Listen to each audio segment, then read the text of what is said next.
So there was a time when women would go to church and fancy church hats. And I'm a modern woman, and I'm changing things up, and this is my fancy church hat. I know that you're joining us online, so you're probably not wearing your fancy church hat. But in all seriousness, in July, I had a diagnosis that was endometrial uterine cancer. And so I am going through treatments and I'm a little bit more comfortable wearing a hat versus nothing. So I hope it's not distracting for you. But my name is Stephanie Mutert, and I'm one of the directors at North Cross, and I am overjoyed that you are joining us for this message today. I have been incredibly overwhelmed by all of the support that I've been getting from everyone, every outpouring of love through texts, through emails, through phone calls, through dropping food off, through everything that has come my direction has been so overwhelming, and I'm so incredibly grateful for the community that surrounds me. Please, please keep prayers coming because I am at the beginning of a road that definitely goes into next year, and value and covet your prayers so very much. But the real story in all of that is not a cancer diagnosis. The real story is the community, because God has created us for community, and the people that are surrounding me right now in this church and other churches and organizations that I have served, and all of the friends and family that I have, that is where the real story lies. Because as a single woman, can be kind of scary to be doing on your own, but I'm not, because I have so many people that are in my corner, and I know that. We've been created to be in community with others. Relationships are the currency of the kingdom. That is how we know and place value within the kingdom, is through relationships. I'm living in that now in the most beautiful way possible. And when we think about the stories of Jesus, when we think about the people that were around him, when we think about who in that situation might overhear something that he said or saw something that he did and was able to perpetuate and spread that story out even further.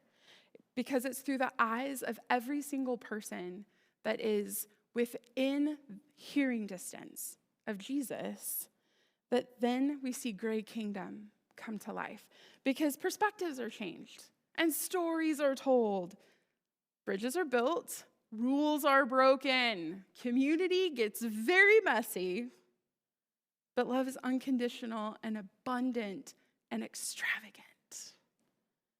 There are some stories of Jesus that we've looked at and created some very dramatic moments. I have created some very dramatic moments in the story of Jesus flipping tables in the temple. In my imagination, I just see Jesus flipping things over and things scattering everywhere and people running and not sure what's happening because someone is upsetting the normal in the temple. That is my over-dramatized version of how Jesus is flipping tables in the temple. But there's a single verse that comes right before Jesus does that, where we find out that Jesus has actually already been in the temple. I think a lot of times we think that what he did was spontaneous, and we think that what he did was this knee-jerk reaction to something that he saw that just really angered him. But he had already seen what was happening in that temple. Let's look at it really quickly in Mark 11:11. It says, Jesus entered Jerusalem and went into the temple courts. He looked around at everything. But since it was already late, he went out to Bethany with the 12.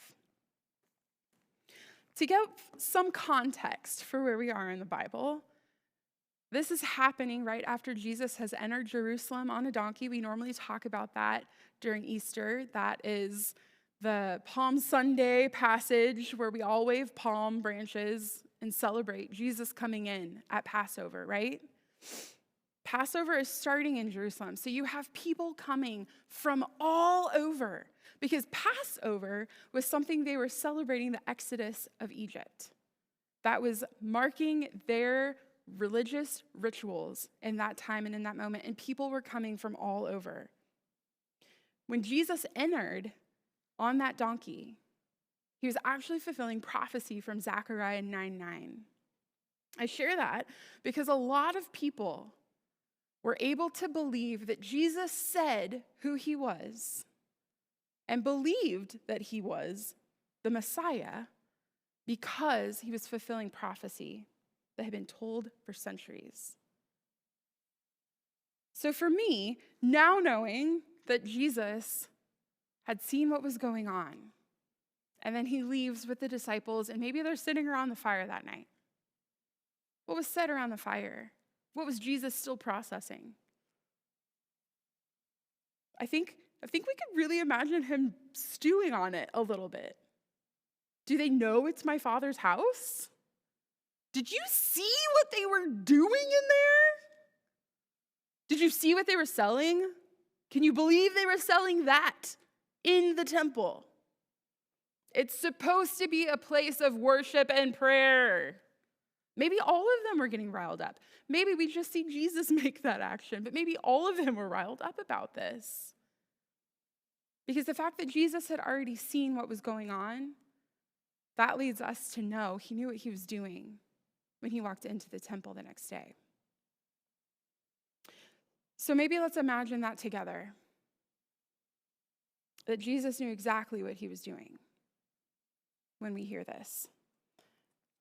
From Mark 11, verses 15 through 19.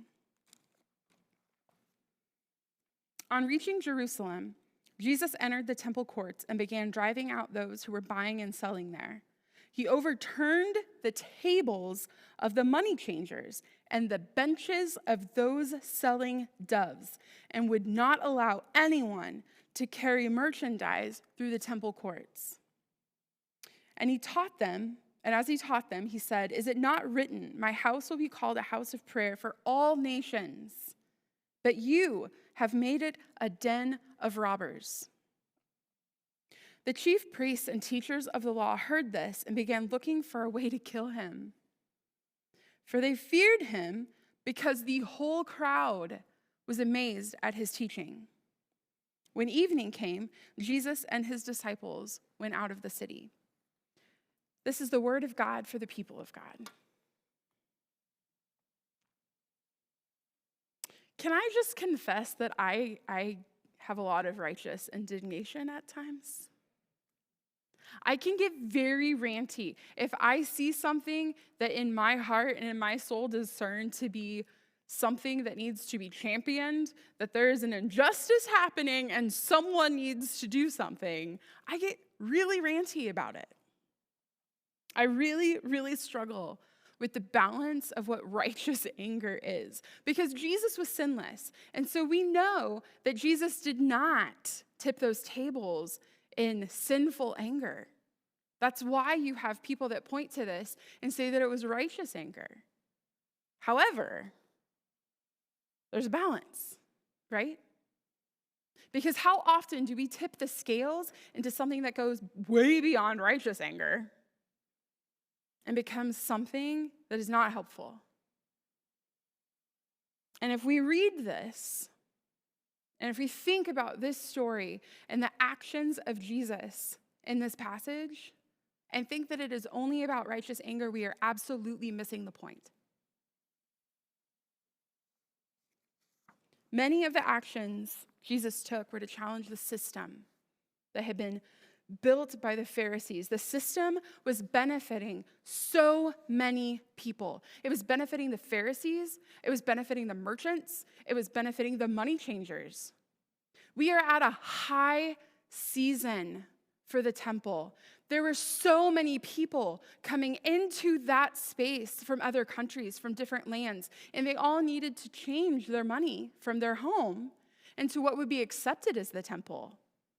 I don't know if you've ever changed money before to go to a different country, but there are fees associated with that. And they were raising those fees. They were extorting the people. When Jesus flipped the tables, he was directly challenging the economy that was happening. I'm going to say that again. When Jesus flipped the tables, he was directly challenging the economy. He was challenging the status quo, and he was challenging livelihoods of people.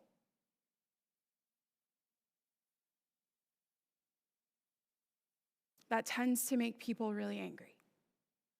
Because when the economy is good, everyone is happy, and everyone is ready to support everything. But when the economy goes bad, there's a lot of opinions about that.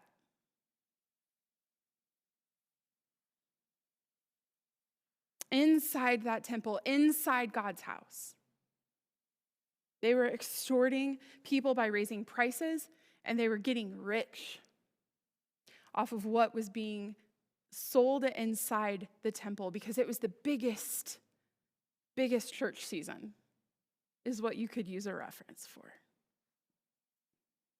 Think it through. Because the Jews came to the temple to offer sacrifices for many things. That was a part of Jewish law.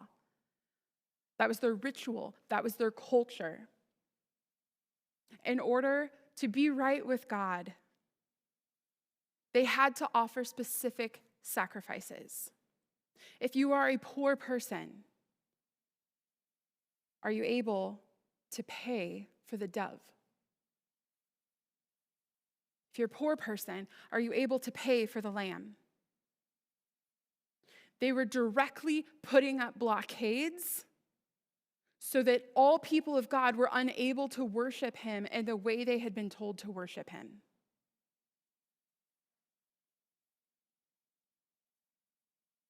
The system had been built to benefit some and oppress others. Can you see the black and white rules, the tension that is happening in that space? Because those black and white rules were ruling everything in that temple. Does it sound familiar at all for our status quo?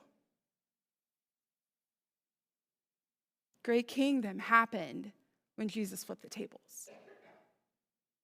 In that act, in that rebellious moment of challenging the economy of that time, that was great kingdom. So I have to think, in what ways do I perpetuate the systems that have been built to benefit me and to maintain my privilege? Simply because of the family I happen to be born into.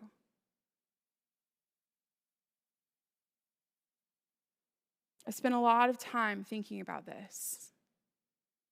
And the Holy Spirit has done a lot of convicting within everything to challenge how I see the world around me. The Holy Spirit teaches me to value every single voice around me. That is kingdom equality. The Holy Spirit convicts me that all languages are valid, all people, all nations, and every single beautiful color that exists on people in our world. None should be devalued. All should be equal. All of us have a voice. And for a lot of us, that voice is also economic. Your actions speak to what you believe. Your weekly grocery bill could reflect the just world that you want by whether or not you went to the farmer's market versus a big grocery store. Our purchasing power matters. Do we perpetuate the corporate machine, or do we value local? Do we care more about convenience and speed over making sure people are paid fair wages and have a healthy work-life balance with their families and not working too many hours to be able to put that food on the table? The consequences of our choices can mean people created by God suffer. And none of us want that for anyone. No one actively wants to choose that and make that happen. I had an advertisement pop into my email last week that I just happened to be scrolling through it. is from a local clothing company called GoX in Kansas City, and it's founded by the nonprofit organization Global Orphan Project. And they created it so that they could help give an opportunity for families to earn fair wages in Haiti, but at the same time, be able to pour resources into the nonprofit. The fact that they give jobs to Haitians to help support their families is everything for me. And the sustainability that they are creating within that system is unlike anything I've ever seen before. You've seen some of their shirts around North Cross. If you've seen the Love God and Neighbors, if you've seen the Better Together, those are all shirts that were made by Haitians in Haiti and then printed at the local factory here in Kansas City by GoX. I just actually last week picked up the t-shirts for Youth Crew, and those will probably be seen around North Cross soon. And next week, I'm picking up the t-shirt order for Youth Crew's fall retreat with some other local Methodist churches in the Northland. And so all of those shirts are helping to support Haitians and their families and their workers. So back to my email. I'm in my email, I'm scrolling down, and all of a sudden I stop. I knew a face. I was like, wait, I know him. I had lived next door to him on my first year in Haiti. And he was the kindest soul, a little bit quiet, but I can't help but sometimes, tease people that might be a little bit quiet. And he always wore this North Carolina t-shirt that's light blue because he liked the light blue, but I bleed Duke blue, like a lot. And so I always tried to get him to find a Duke shirt, but no, he preferred the light blue color. He was also a basketball fan, so I tried to work that angle too, and he was like, no, North Carolina's better. And so then it became a different debate because, again, I bleed Duke blue. However, it never happened. He always wore the North Carolina shirt, but that was a kind of rapport that we had with each other. That was the relationship that I had with him. Because remember, relationships are the currency of the kingdom. Who we know and how we treat people. So he had learned to sew at the Transition Academy that Global Orphan Project has. It's a 2-year academy where the students go to learn trades. All of these students have come out of orphanages in Haiti, and they have not been able to graduate from high school for a variety of reasons. And so the trade school is helping them to learn a trade. And so this young man had learned how to sew. And after his 2 years at the Transition Academy, he was able to get a job at the factory. That would have been back in 2016 when he got the job in the factory. And so now, as I'm looking in my email and I see him recently working in the factory, I see an older face. It was so exciting. And I was overjoyed. And I've been telling everyone that I saw him because I know that name and I know that face and I have memories with him. It was so good to see him healthy, to see him working, and know that the wage that he is earning at the GoX facility is one that is not only helping keep him healthy, but is also probably helping him send siblings to school and his family fed and safe. Haiti is not a safe place right now. But he is protected and he's in a good environment and being paid a fair wage. It was a full circle moment for me to be able to see that happen. But it's not about having those stories on your own. It's not about knowing their name. It's not about knowing their face. Because shouldn't it just be enough for us to want to see people earn a fair wage? To see people be able to feed their families without having to work 3 jobs?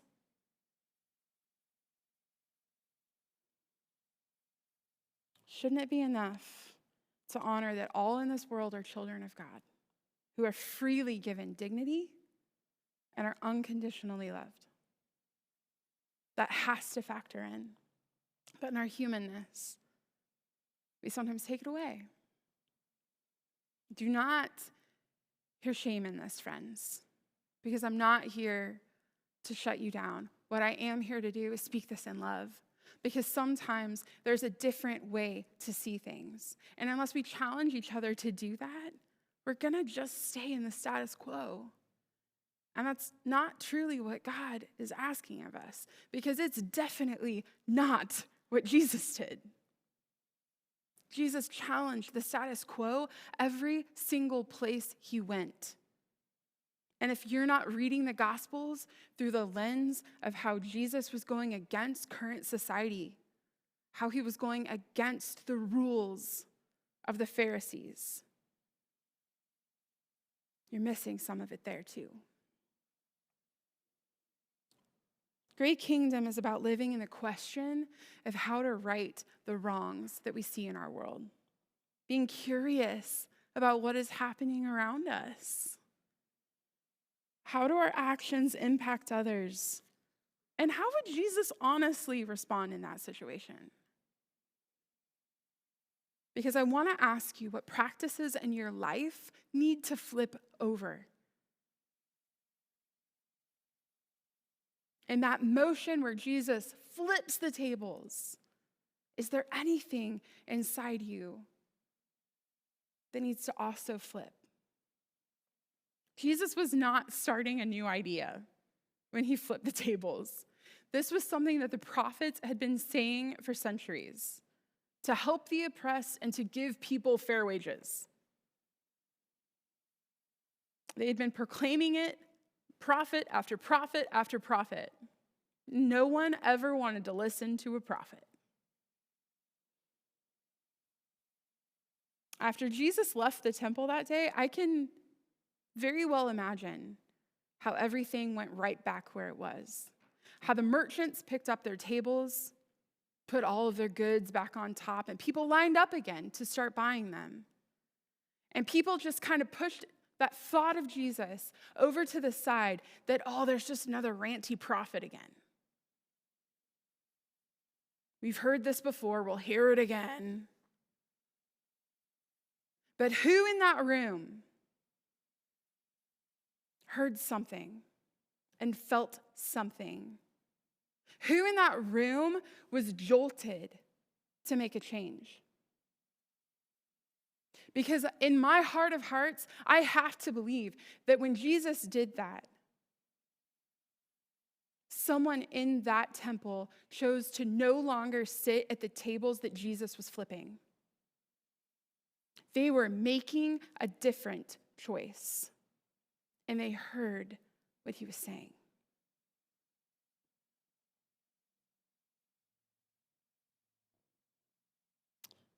Who in that room started making choices that reflect the grayness of God's kingdom? That in between. Who decided that the rules that the Pharisees were trying to put on everyone were no longer okay? Who in that room decided that all of the wrong that was happening and the oppression that was keeping people out of the temple and away from really worshiping God, that was wrong and it needed to be righted?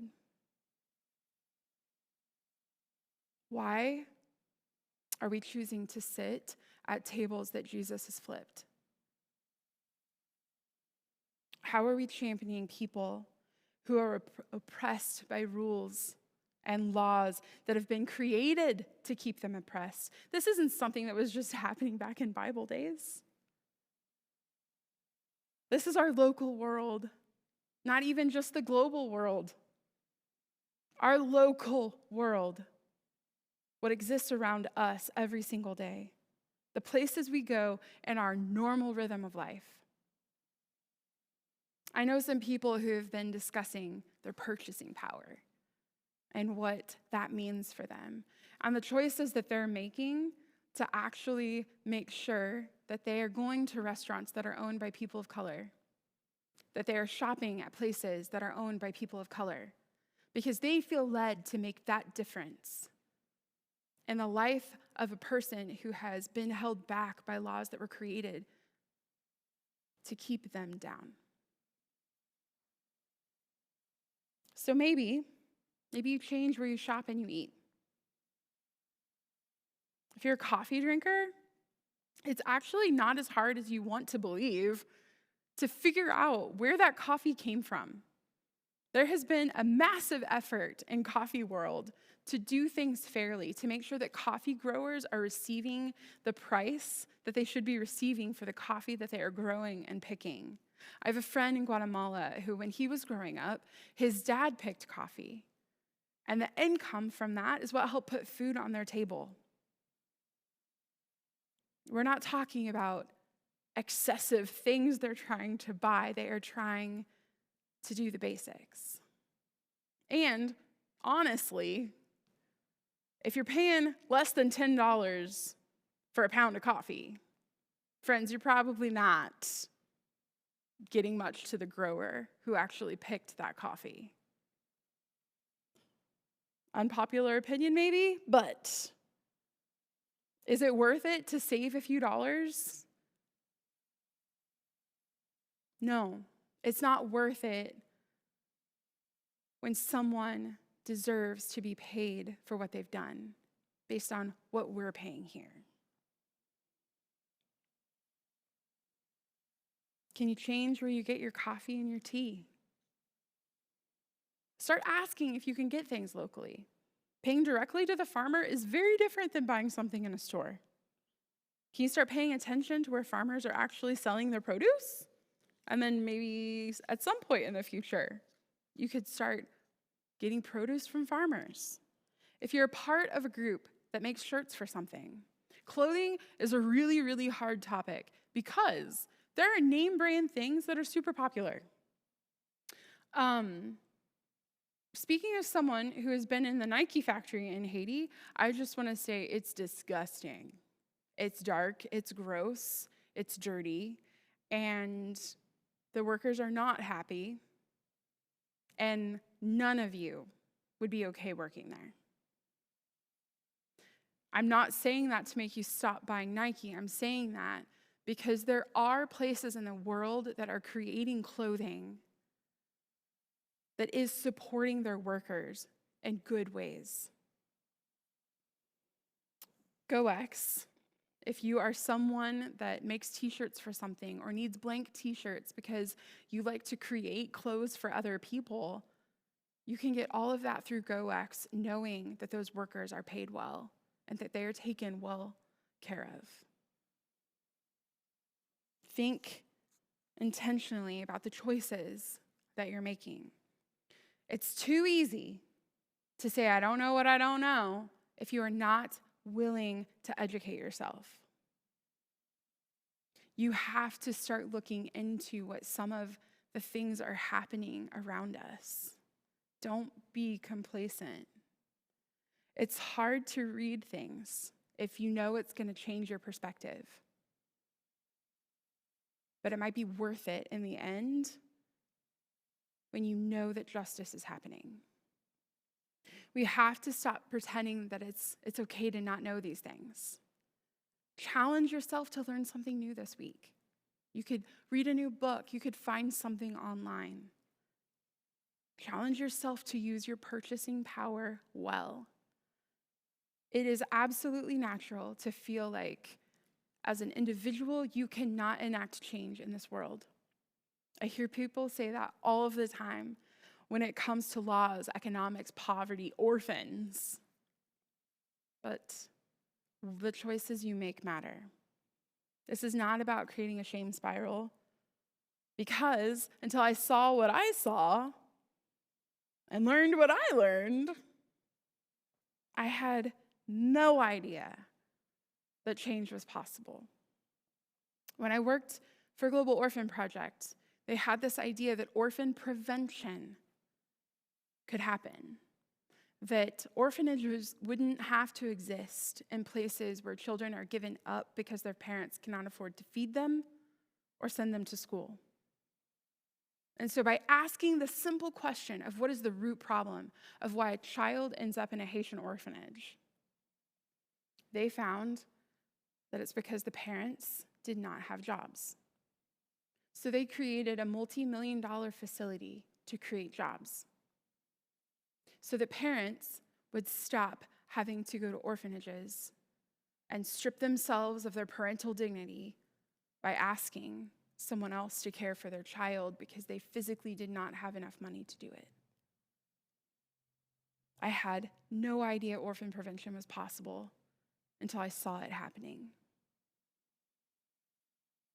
I thought the orphan crisis in the world was too big for one person to have an impact. And I was wrong. Jesus lives in the grayness of asking these questions. They are hard questions, and they're not questions to have easy answers for. It took Global Orphan Project years to find some piece of an answer to that hard question. But we have to ask in order to make the right things that have gone wrong in this world right. What can we do? Jesus is not in the rules that oppress and demean and take dignity away from people of God. To create space for the grayness of the kingdom, we have to choose to not be apathetic. When we choose to be content with the status quo, to be okay with everything that's happening around us, then we choose being okay with rules that should probably be broken. And when we make those choices, that is when we build for God's kingdom. When we give ourselves permission to live into the grayness of God's kingdom, then we are choosing to not sit at the tables Jesus flipped.